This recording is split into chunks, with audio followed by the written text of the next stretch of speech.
नमस्कार। अच्छा, हम सब ने अपने बचपन से ही घरों में कई तरह के नियम और रिवाज देखे हैं। कुछ ऐसे जिनके पीछे की वजह कभी समझ नहीं आई। बस ये बताया गया कि भाई ऐसा करना जरूरी है। जैसे कि दरवाजे पर नींबू और मिर्च लटकाने की ये प्रथा कितनी आम है ना? अक्सर कहा जाता है कि ये बुरी नज़र से बचाने के लिए है। या फिर ये वाली बात कि सूरज ढलने के बाद नाखून काटने से घर में मुसीबत आती है।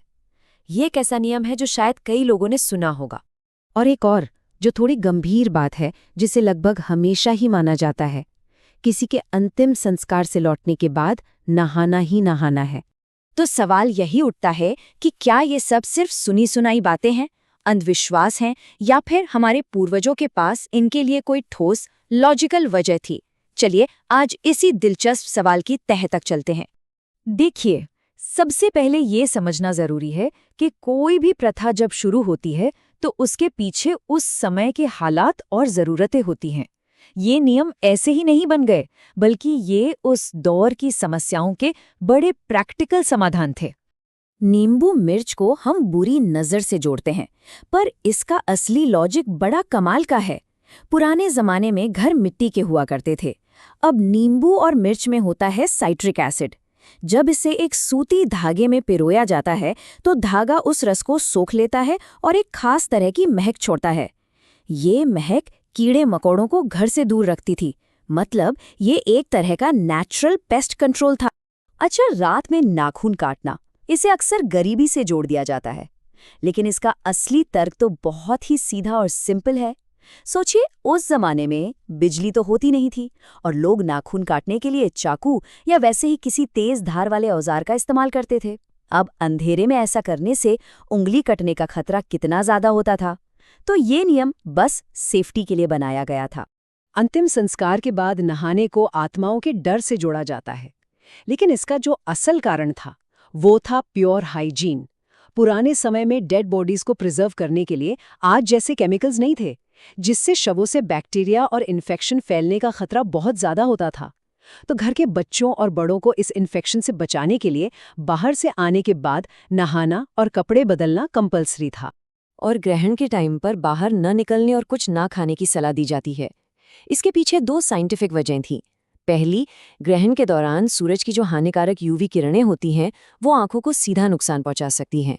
और दूसरी, सूरज की रोशनी की कमी में पके हुए खाने में बैक्टीरिया बहुत तेजी से बढ़ सकते हैं, जिससे खाना खराब हो सकता है।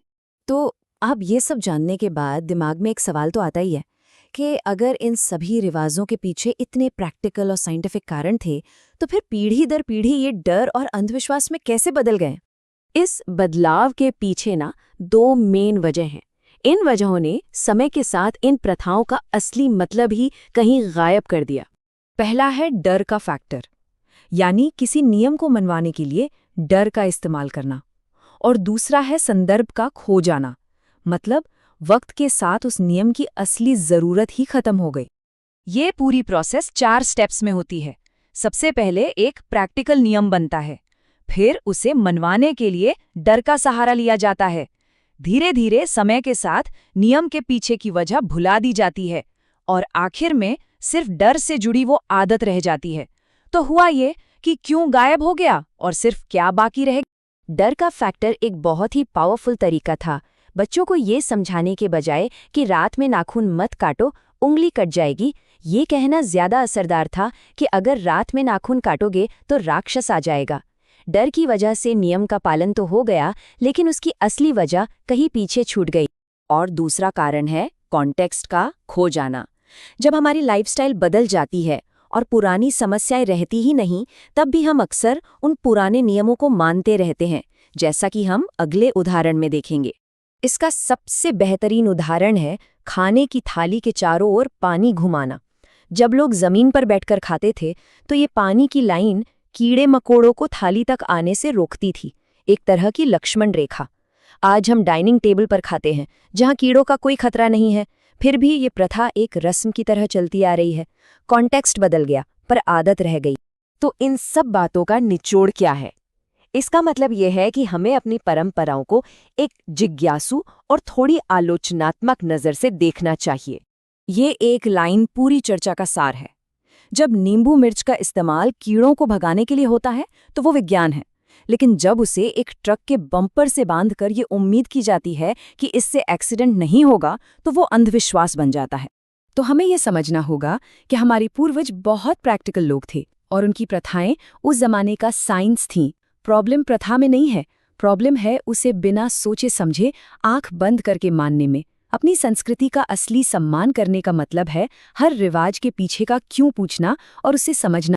तो अगली बार जब कोई पुरानी प्रथा या रिवाज देखें तो एक पल के लिए रुकें और सोचें, क्या इसके पीछे भी कोई भूला हुआ विज्ञान छिपा हो सकता है? हमारे अपने जीवन में ऐसी कौन सी आदतें हैं जिनके पीछे का असली क्यों शायद कहीं खो गया है?